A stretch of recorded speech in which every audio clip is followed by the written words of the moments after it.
The detective said missing kids usually come home. What happens when they don't? Based on a true story. Police looking for John Gacy. We discovered bodies. By the looks of it, they're younger men.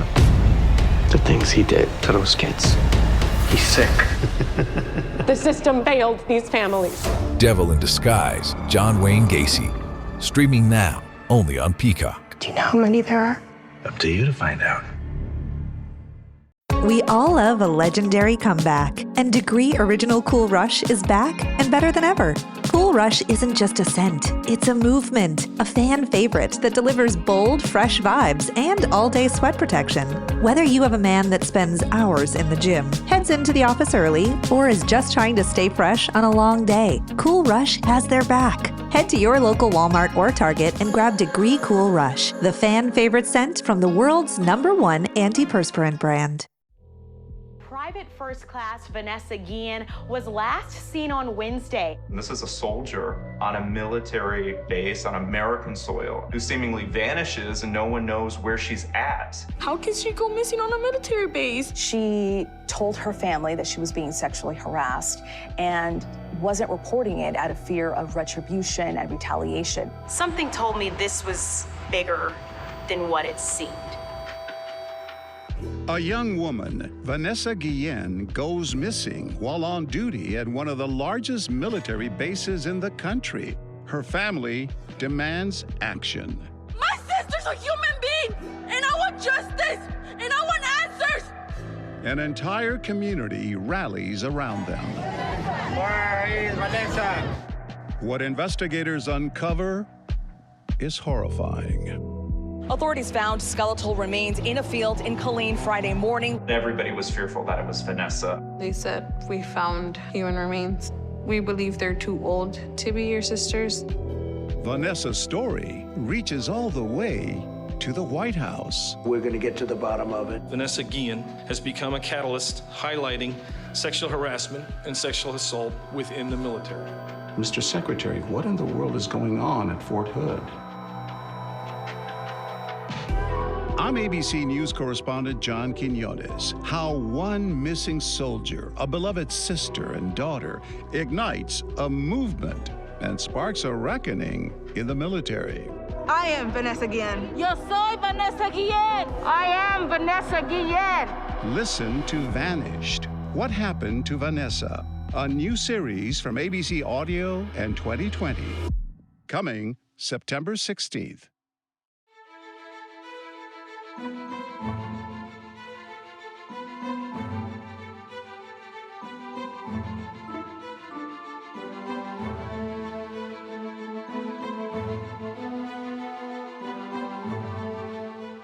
Welcome back, True Crime Army. I am your host, Margot, and this is Military Murder, the show where we discuss crimes involving military members and veterans, always with one goal in mind, to remind you to remain vigilant always. And above all, if you see something, say something.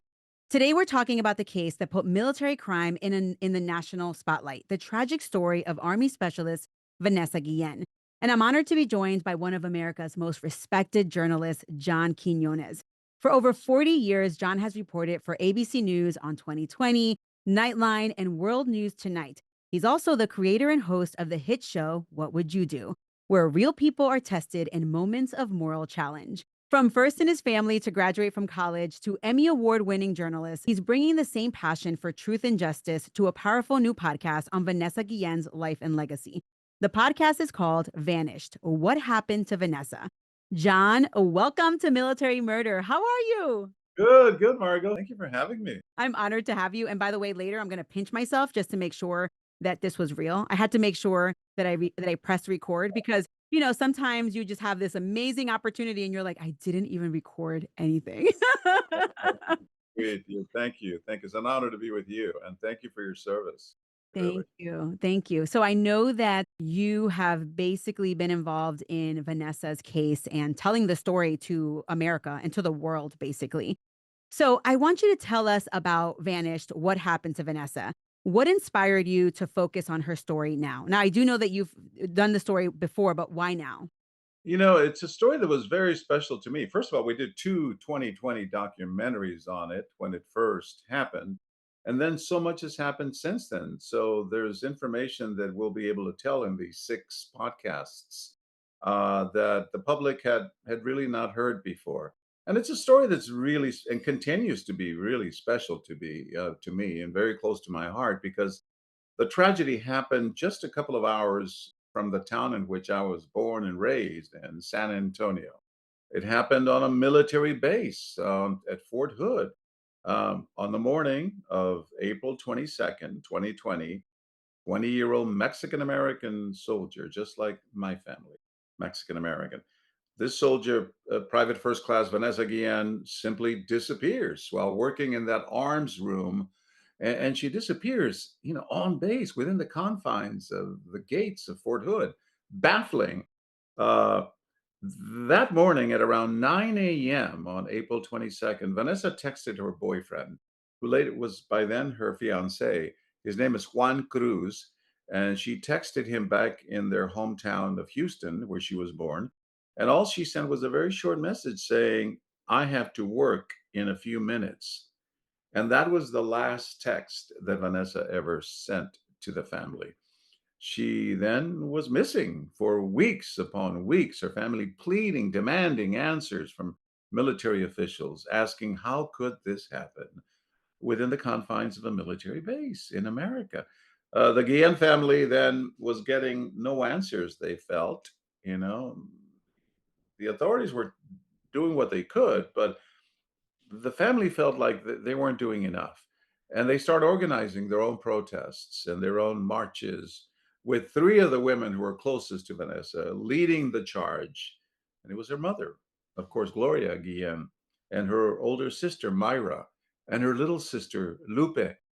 And the story just blows up on social media. I first heard about it because my nephew called me from San Antonio.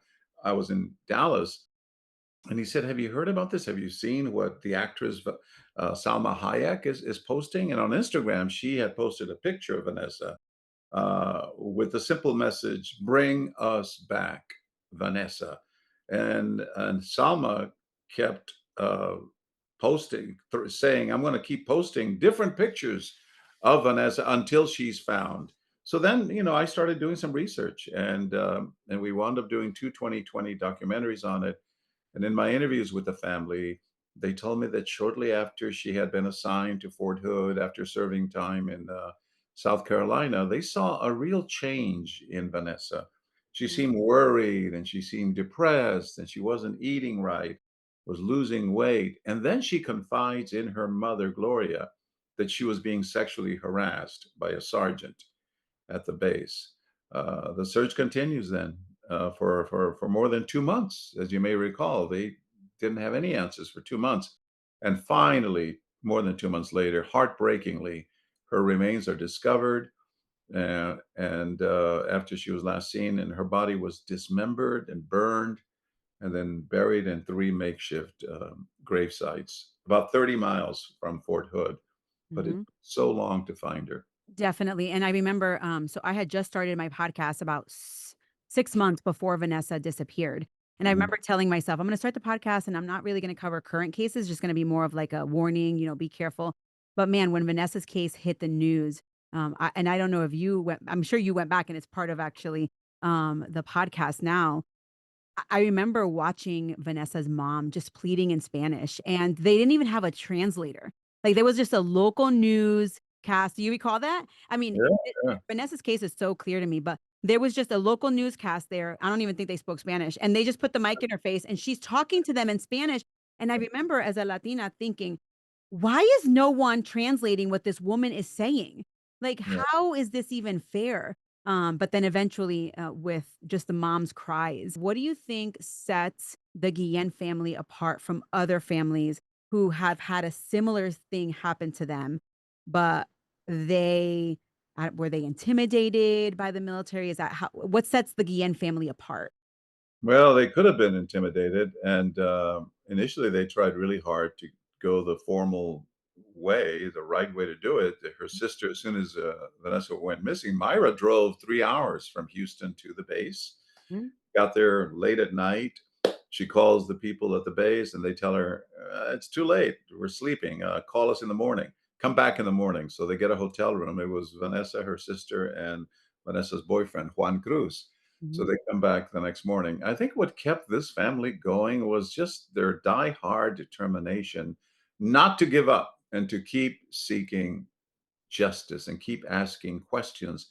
And in such a passionate way, it wasn't just Gloria in Spanish, which you didn't have to speak Spanish Mhm. to understand, right? You could tell. But the little sister, Lupita, who kept just saying, how could this happen on a military base? I want my sister and I want her back alive. I think that determination is what made them stand up. When Vanessa told her mother that she was being harassed, the mom, Gloria, said, well, tell me who it is, because I'm going to go into that base and I'm going to barge through those gates and I Mhm. will confront this person. And Vanessa had to calm her down and say, Mom, it's not like that. This is different. This is the military. It's not like civilian courts. So just calm down. I'll deal with it. But they could tell that she was not doing well. She was not eating right. She was really sad.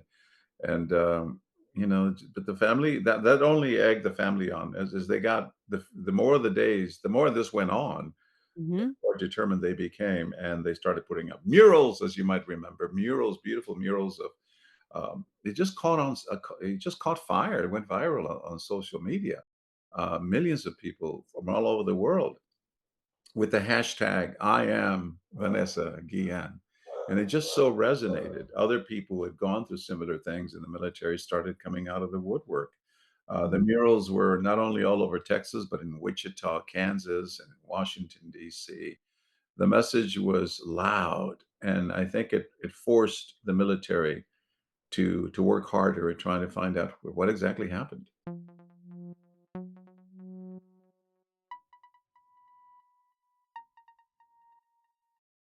This episode is brought to you by LinkedIn. Healthcare professionals can lead their careers with LinkedIn.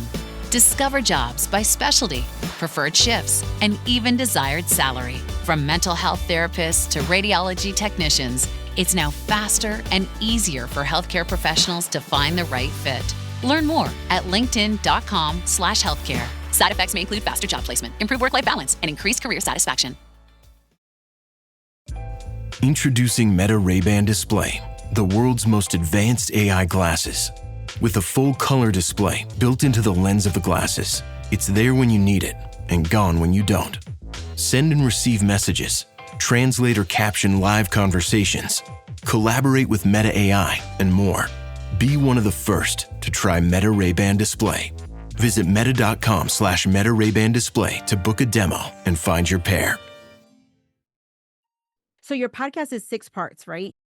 I feel like a lot of listeners, when I was at CrimeCon recently, whenever anybody who came up to my booth, they may have not heard of Military Murder, the podcast before, but they were like, "Have you heard about the girl in Texas?" And I was like, "Of course I have," you know? But I feel like Vanessa's case is the one case that everyone knows of. It's infamous, I feel like. So many listeners might think like, oh, we kind of watched this play out on TV and maybe they've watched the 2020 documentaries and the I Am Vanessa Guillen documentary. How is a 6-part documentary or the podcast just a little bit different? Like how do you set it apart? Well, I think we will hear things that we had never heard before from the family. We'll find out that a person was convicted in her murder as an accessory to the murder. As you may recall, the man who was eventually pointed at as the man who killed her Mhm. was Aaron Robinson, who was the last soldier to see her. They had worked together in that arms room, and he had initially told authorities that he had nothing to do with it, that he went home that night. But then the investigators start pinging his uh, checking out his phone data on his cell phone and pinging. They noticed that the phone pinged in near the Leon River. So despite what he was saying that he was home, and he Right. kept calling his girlfriend with whom he was living. And by the way, she was married to another soldier, and that's illegal in the military, but that's almost a separate story right now. But her name is Cecily Aguilar, and that was his girlfriend, and he confided in her, but he had told authorities that he had been home with her all night. And then they noticed that he had been calling her. So they asked him, why, if you're at home, why are you calling the woman you live with in the same house? And they came up with another answer. They said, well, Cecily said, I'd lost my phone and he was calling it to find out where the phone was. But some of those conversations went on for minutes and minutes. Why would you keep talking on the phone? It turns out that the phone pinged a couple of times near the Leon River, which is 30 miles from the military base. And it pinged there a couple of times. So the authorities then start looking at him more closely, saying, why? What was he doing out there? What was his phone doing out there? And they sent out a search team. There was a man by the name of Tim Miller who still runs an organization called EquiSearch. And sometimes they even go out on horseback. It's a volunteer group. And he started it, Tim Miller did, because his own daughter went missing and turned up dead. So he sends his team out there, and other investigators are out there too, and they find the remains of someone in that area. It turns out it was another soldier. So initially it was a false report that it might be, they thought it might be Vanessa. It wasn't. But a few days later, indeed, they find 3 small grave sites. One of them, the remains were very decomposed, but still had black hair. And they did DNA testing and they finally determined that this was Vanessa. So that's how they found out. And they confront the suspect, Aaron Robinson, and while they're questioning him, he manages to run away from the room they were talking to him in. He should have been labeled as a high suspect, but he wasn't. Even though they were saying, watch him, we want to really closely watch him, he managed to run out of off the base, drive away. He had a gun with him. He leaves his car somewhere. Meanwhile, his girlfriend, Cecily Aguilar, is now cooperating with authorities and she's telling them everything. And she says to him, yes, I helped him dispose of the body. And not only that, I helped him dismember the body and bury it in different sites. That's when then Aaron Robinson ran away, got on foot, and pointed a gun at a police officer at first, and then he pointed the gun at himself, and he took his own life. The woman was finally, Cecily, even though she cooperated with authorities, she was convicted as an accessory to the crime and served 30 years in prison. So you will hear about that too. What's happened to Cecily Aguilar? How is the family doing now? We interview Myra Guillén, the older sister, yet again. She tells me that she's considering running for Congress, although she's putting it on hold. She's a mother of a new baby now. Her mother was sick for a while, Gloria Guillén, Vanessa's mother, but she's doing better now. As you might recall, the father, Rogelio, when Vanessa disappeared, he had no idea that she was missing, but he started getting chest pains at the precise moment Oh, wow. I believe Vanessa died. And he sees that as an omen. It's a terrible omen of what it was now looking back of what had happened to his daughter. So as I was listening to your podcast, I, as someone who's followed the case, I'm like, okay, I'm gonna get some sort of closure. Like I'm gonna feel closure. Like I'm gonna feel like justice happened. And I kind of get this uneasy feeling like it doesn't matter how we tell the story that that there will never be true justice. How does that resonate with you having been embedded with the family and embedded in the story? They'll never find out exactly what happened, right? Because the suspected killer took his own life. So they were the only 2 people in that room, Vanessa and Aaron Robinson. Because he took his own life, we never heard him tell his side of the story. All we know is from what his girlfriend has said. So you don't get a sense that there's justice. But you will also learn in these podcasts that at Cecily Aguilar's trial, where she pled guilty as an accessory, and again was sentenced to 30 years. At that trial, Vanessa's mother, Gloria, asked to meet with her privately and with the girlfriend, and Cecily agreed. I haven't heard that yet. Yeah, Oh, wow. and they meet and they talk, And Cecily Aguilar, who had had a really rough life, tough upbringing, tells Gloria Guillen, I wish I had had a mother like you. Oh, I wish I had had a mother like Vanessa had, Gloria Guillen. Gloria then forgives this woman who was convicted in her as an accessory to her daughter's murder. She says, "My religion allows me to forgive you and carry on and move forward." Maybe it's her, yeah, it's a deeply religious Catholic faith. As you know, she had an altar in her home. When I went to their home, they invited me in, and much of the, I think the reason I got such great access to them was because I'm also Mexican American, because I also grew up in the barrio in San Antonio. The house that they lived in Houston looked very much like the house that I grew up in. My mother did not speak English, neither did my father. I didn't speak English till I was 6 years old. So when I first knocked on their door in Houston, Gloria opens the door, the mom, and immediately, invites me to lunch, and I could smell fresh tortillas being oh, grilled. Yeah. And then I look over in the living room, and there's an altar to the Virgin of Guadalupe, which is the patron saint of Mexico, right? My mother had the same altar in our little house in the barrio in San Antonio, and it was adorned with pictures of Vanessa. And she would pray the rosary there every night and every morning for her daughter's return.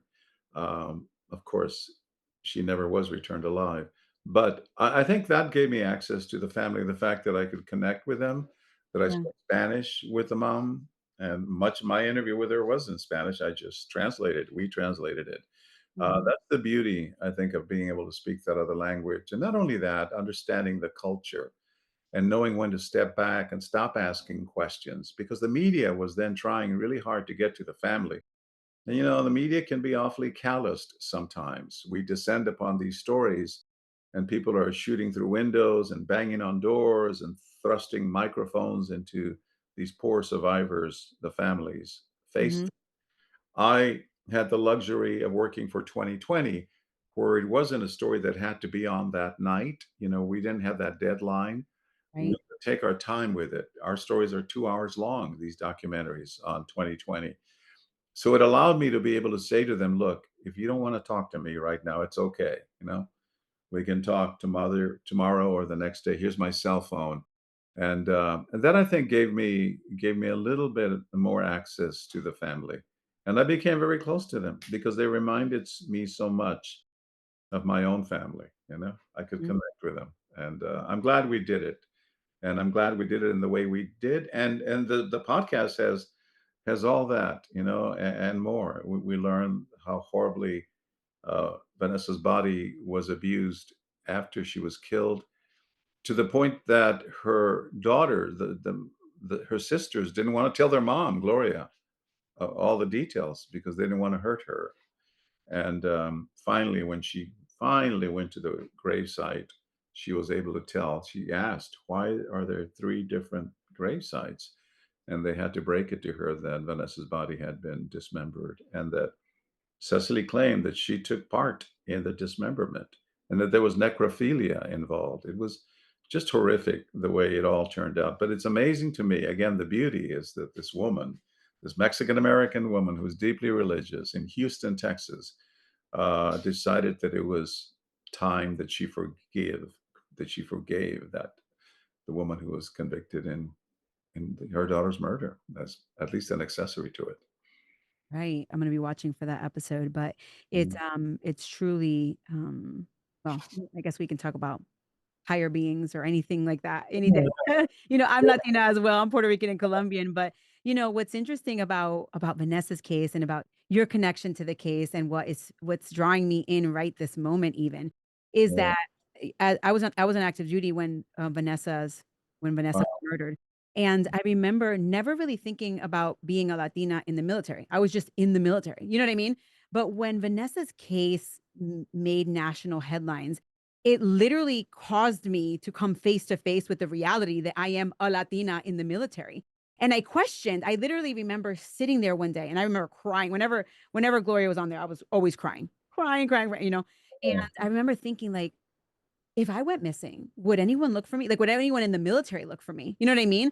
Like, or would they just continue the day, right? Because that's what the military does is something happens and you just continue on with your day. You can't stop. And No. it really brought me face to face with that. I mean, it seems like you've encountered that, but in your interviews, not only with the family, but maybe with other military members, have you experienced or have you heard about anything like that? You know what struck me is that as we started to dig into what Fort Hood's climate was like, we discovered that there had been multiple scandals at this base and Mhm. multiple allegations of sexual harassment and sexual misconduct. In 2015, a Fort Hood sergeant who served as a sexual harassment and assault advocate, right? He was supposed to be an advocate for victims, was convicted of running a prostitution ring. We learned that there were questions about the alarming number of soldier deaths at Fort Hood, including death by suicide. In 2020, the year Vanessa went missing, 13 Fort Hood soldiers reportedly died by suicide. This included the case of Elder Fernandez, who killed himself after reporting sexual abuse Mhm. to his command. The Army later said that it could not substantiate his allegations. But in the 4 years before Vanessa's disappearance, more Fort Hood soldiers died in homicides than in battle. And in 2020, the year Vanessa went missing, there were at least 28 Fort Hood soldiers who died, vanished, or in one case, turned up dead after going missing. So there was a real problem on this base. And that's when we took it all the way to the Pentagon to try to get answers from the Secretary of the Army, Oh Ryan. my goodness. What a good lead into my next question. Oh my gosh, are you reading my notes? Okay, and now we're zoned in, right? For your reporting, you spoke with Ryan McCarthy, who's the former Secretary of the Army. Yeah. What was that like, or more broadly, how does or did the military respond to your reporting specifically about this case, but then when you were poking and prodding about all these other issues that you uncovered? Yeah, we fully expected not to be received with open arms, certainly. And that's the tough thing about as a reporter for, the national media who's not in the military.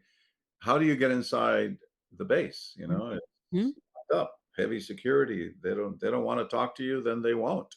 But to their credit, the Secretary of the Army and his team were very open. They agreed to meet with me at the Pentagon, and they knew it was going to be a tough interview, and they were very open about it. And then they were. He expressed shock.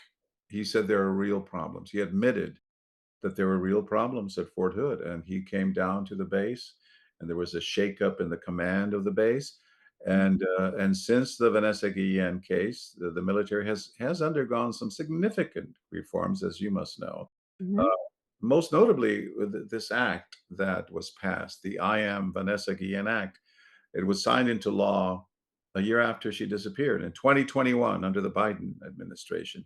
And the act, for the first time, criminalized sexual harassment, and it moved the prosecution of these cases of sexual harassment and assault, and it moved them outside of the military's chain of command.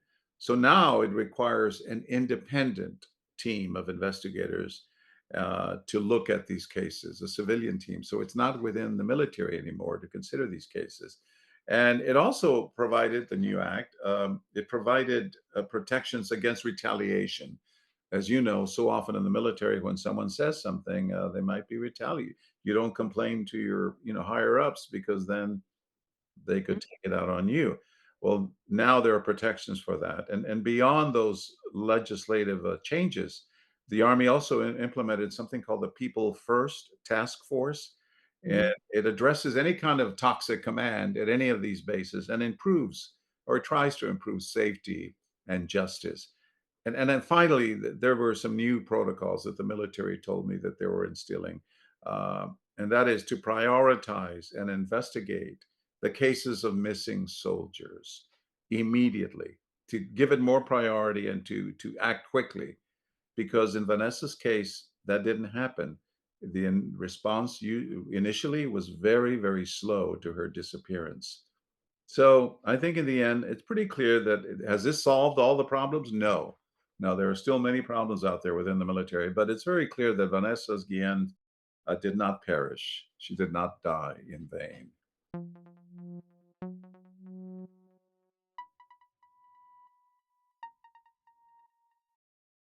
This episode is brought to you by Marqeta. When it comes to your payments provider, you can't afford to compromise. Marqeta's modern payment solutions flex with your business without the trade-offs. Stable and agile, secure and innovative, scalable and configurable. If they say you can't have it all, don't believe them. Your business demands more. Choose a payments provider that delivers more. Choose Marqeta. Visit marqeta.com/Spotify to learn more. This episode is brought to you by Amazon Business. We could all use more time. Amazon Business offers smart business buying solutions, so you can spend more time growing your business and less time doing the admin. I can see why they call it smart. Learn more at amazonbusiness.com. Optimism isn't sunshine and rainbows.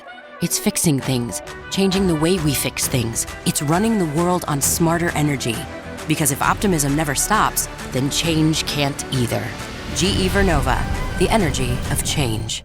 And I think that answers my question where I was going to say, in your view now, it's been 5 years. Do you think that the changes are actually, that they're implementing or actually fixing things or moving things along? No, they were for a while. We'll see if they hold up. Things have changed in the military more recently, and there seems to be a shift away from diversity, inclusion, all of that stuff. How will it affect cases like sexual assault and harassment? One can only hope that no, that the act remains intact, and that these protocols will still be carried out. hmm So you already discussed a few things, but was there anything else that you may have uncovered that surprised you about Vanessa's case or other cases or even the DOD in general? Uh, it just the family. I just love talking. I re-interviewed Myra hmm again. You'll hear my talk with her, and we will hear from our main reporter at the Pentagon, who will give us an update on what's happened since then. But Myra, who's now a new mom, and again considered running for political office, she's put it on hold for a little bit. You'll hear from her. You'll also hear how their mom, Gloria, was referred to as Mama Guillen. I don't know if you Yes. remember that.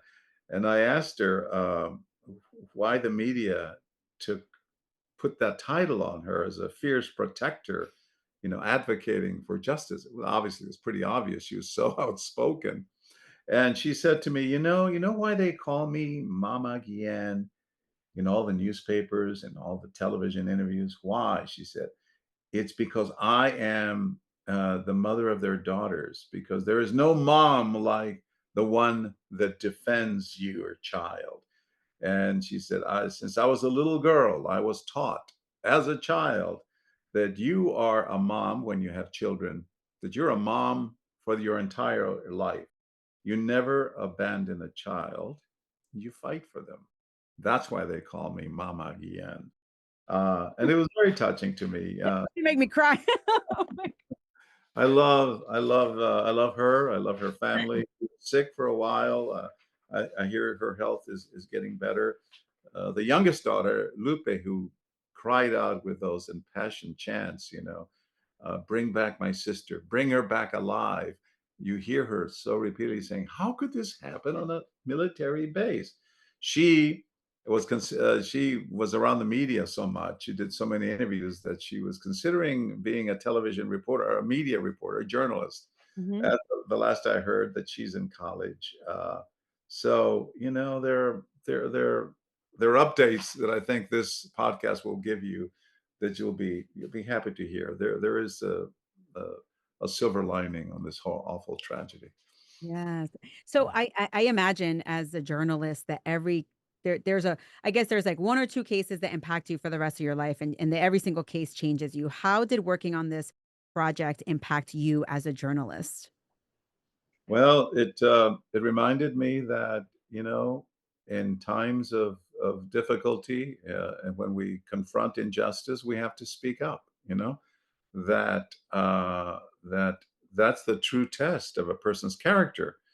That's why I do this TV show called "What Would You Do," where we put hidden cameras, right, and we stage ethical and moral dilemmas, um, because it shows you a person's character.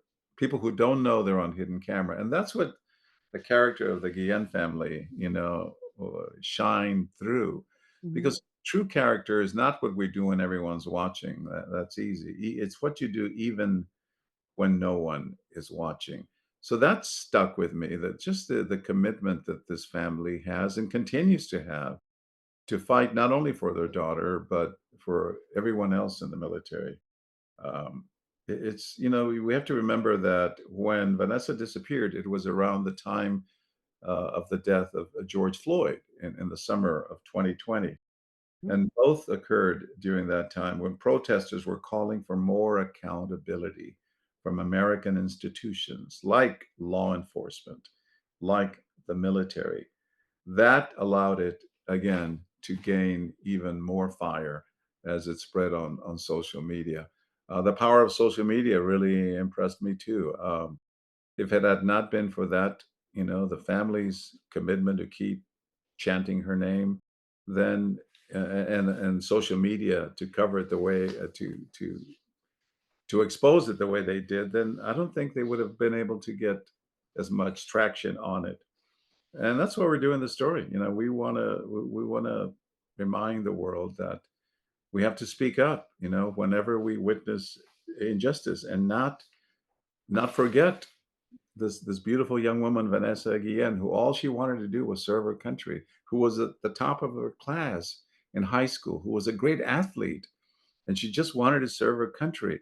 Uh, I don't think we're doing this to make sure people don't forget who she was, and to look also at what has changed as a result of her story. And Right. we know that podcasts now, the podcast world will further honor Vanessa Guillen's memory. Whenever I watch true crime, whenever I watch your shows, Mm. I'm always interested in knowing more about the victim. Like I always wish like I just knew more. If Vanessa were here today, what do you think that she would want people to remember most about her? Oh, that she just wanted to do the right thing. That you know, she had dreams like we all do. When I was a kid, I was a migrant farm worker. I dreamed of being a television reporter. She dreamed of being, of serving her country, and then allowing that to to go to college because the military would pay for her college, and being able to help support her family, right? And get them out of that little house and then maybe into, she wanted to provide for her family because they had so little money. That's what I think Vanessa would want us to remember, that immigrants, particularly, but all Americans, all we want is what's best for our families. And her way of doing it was by serving her country, and it allowed her to serve her family. That's all she wanted, and she was going to get married. She wanted to have babies. She wanted what everyone else has, and then this tragic thing happened. Um, I think she would want us to remember that, and to remember her mother and her sisters, and she would be incredibly proud of how they kept pushing for justice. Well, John, thank you so much. Where can listeners find your podcast? It's kind of a silly question because they're listening to a podcast right now, but where do you want people to find you? Wherever you get your podcasts, it's called Vanish: What Happened to Vanessa. And it's on right now. There'll be a new episode dropping every Tuesday. It's a new venture for me. I'm used to doing television. These are a lot of work, what you guys do on podcasts. And we dig so deep. You'll hear so much more than you had a chance to hear, even in our 2-hour documentaries on 2020. It's a great update on what's happened since then, because it's hard to believe, but it's been 5 years. So tune in wherever you get your podcasts. Yes, tune in. Well, John, thank you so much for joining me today and for the work that you're doing to keep Vanessa's story alive. I mean, her case has affected me and it has affected all of my listeners. This case not only sparked outrage, it also sparked change, which is what we really needed. Yeah. And your podcast reminds us why Vanessa's life and her legacy still matters so deeply. For everyone listening, make sure you check out John's new podcast, Vanished: What Happened to Vanessa. It's available wherever you get your podcast. Wherever you're listening right now, you can find it there. And honestly, you're not going to want to miss it. I've already listened to the first 4 episodes that are out, and there are interviews from people who saw her that day, from people who were expecting to see her that day, interviews that you haven't heard before. And if you're anything like me and you just want to know every single detail, check out the podcast. John, thank you so much. Thank you very much, Margot. It's a pleasure being with you. Thank you.